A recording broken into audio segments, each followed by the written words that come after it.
nothing else. Ross Dellinger wrote it, centered it around Matt Luke and his retirement. Good writer to start. Of course. Centered it around Matt Luke and his retirement from coaching football. And at the University of Georgia. At the University of Georgia, and altogether, at least for now. Ross took a little shot at Ole Miss, sort of, when he reminded everybody that it's easier for guys like Matt Luke to retire when you have an insane buyout to fall back on.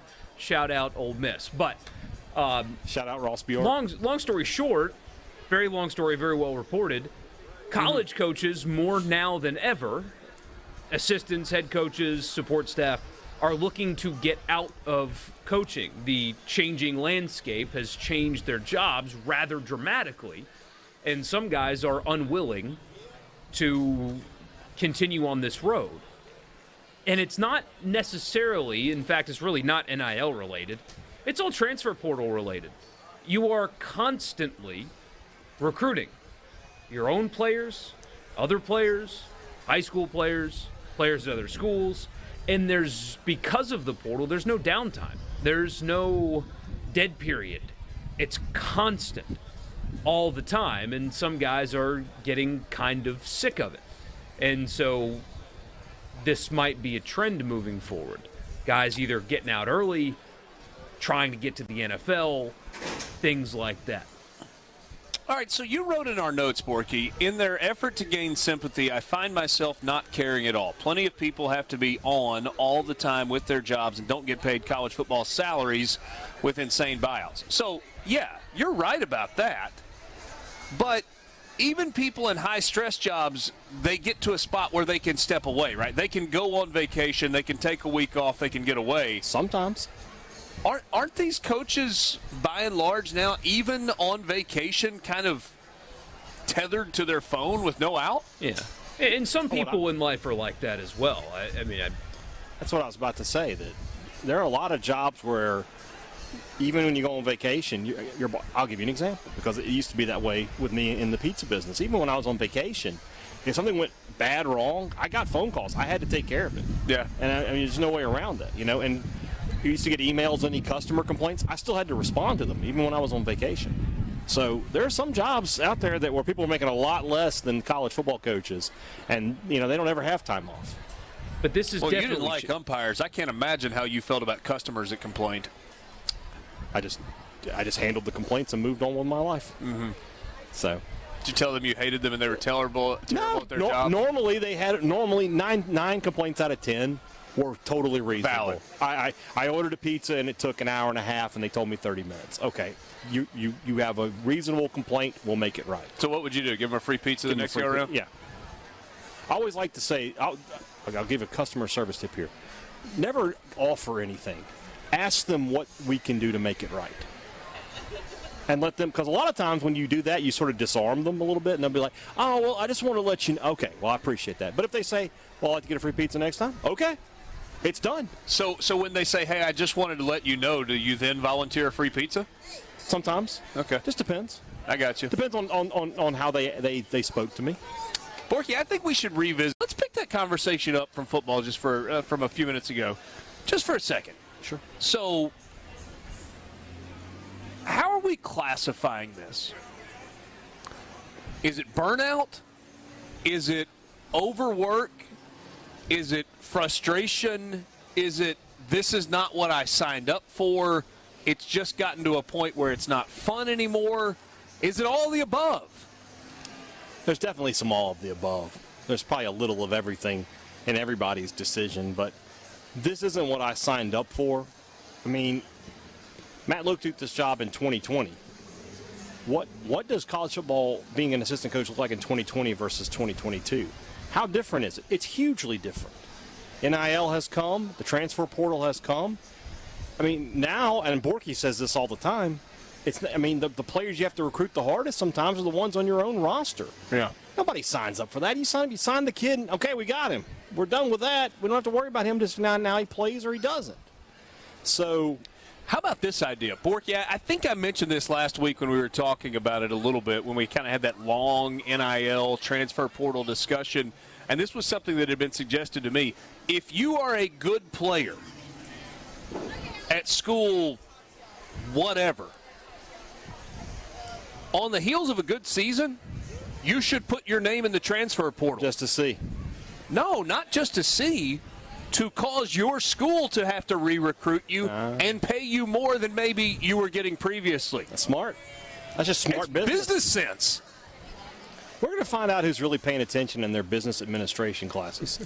Some of them are going to be like, okay, I know what to do. Well, I mean, I think I made this point, Borky, when we talked about it last week, right, was that the most important thing in a negotiation is leverage. Yep. Period. And the players and if have you're it coming all. off a good season, you've got leverage. Yeah, the coaches, the schools have hardly any leverage. There's always better opportunities available. You may not. If you're at Alabama, you may have to leave and go to a school where you're not going to win as much, but you'll play more. So you get that. You'll take that trade-off 9 times out of 10. And the question is, can you get paid more? Yeah, and there's that now. Possibilities there. Regardless of the NIL aspect of it, I think a market correction's coming. I think so, but whatever. I fail to feel bad for these coaches. We had a few texts on the text line. My wife's a real estate agent. She has to be on 365 days a year, and she's not getting paid $10 million a year with a $40 million buyout.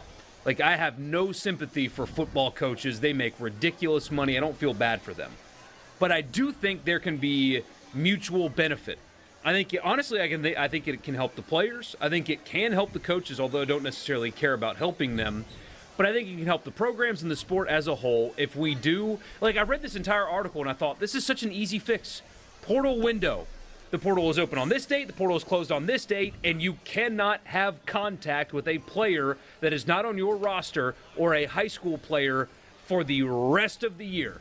For these 3-4 weeks, whatever the window is, this is portal time where you have to grind 18, 19, 20 hours a day, and you're constantly talking to all the players, and when that portal closes, you are not allowed to speak to another one until that portal opens again. I think it helps the players. I think it helps the programs because you don't have players hitting the portal in the middle of a season. I think it helps with you've got 3,000 players in the portal with no home situation. And I do think you can keep good people in the business like a Matt Luke, who, despite the ridiculous salary that was given to him in buyout by Ole Miss, by all accounts, is a good person who college football would benefit from having him still being involved. I think that helps everybody, and it seems very simple. Those weeks that you just marked off be the busiest weeks in 30A history. Every coach in America would be down there like, this is the only window we have. Let's go. Well, no, he was saying the other way. He was saying the portal is open for 3 or 4 weeks, and aside from that, it's closed. I thought you were saying it was closed for 3 or 4 weeks. No. You open it for 4 weeks, whatever. Like, on this date, the portal is open. On this date, it will close. What's the right date, by the way? From the end of the national championship game to March 1. Because if you're in March 1, you can't enroll at some school for the spring. And then I think you have maybe open it again like July 1 through maybe the month of July. Okay. And then that's it. Well, but for example, in the SEC, if a player, I mean, you can't transfer on July 1 and be immediately eligible. Well, I mean, maybe that's something you have to look at then. If you're going to narrow down the portal and narrow it down to these dates, you're probably going to have to narrow down the dates of other things as well. Yeah. I mean, is there a window in December where it could be open for 2 weeks in December? See, I think you can wait till the and then you can wait till the end of the national championship. Well, no, but I was going to say, could you make it a 2-week window in December, and then have a 3-week window in January?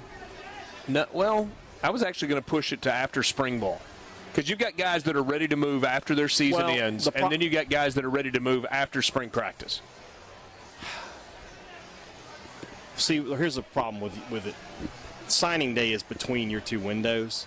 Sometimes they're going to sign a guy that they've signed to replace you, but you're sort of caught now, and you got to go ahead and go through spring practice. I think it should be up until the start of spring practice, after signing day.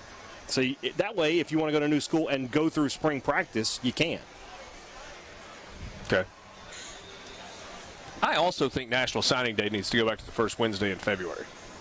this early You just signing like that period. from a content perspective. Well, maybe. And coaches might. I don't know if coaches would be on board with that now or not.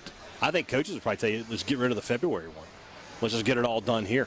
Well, but the reason that so many of them like the December signing period is because you now get early enrollees out of that. Yeah, exactly. So let's just go ahead and put it all in December and make everybody make a decision.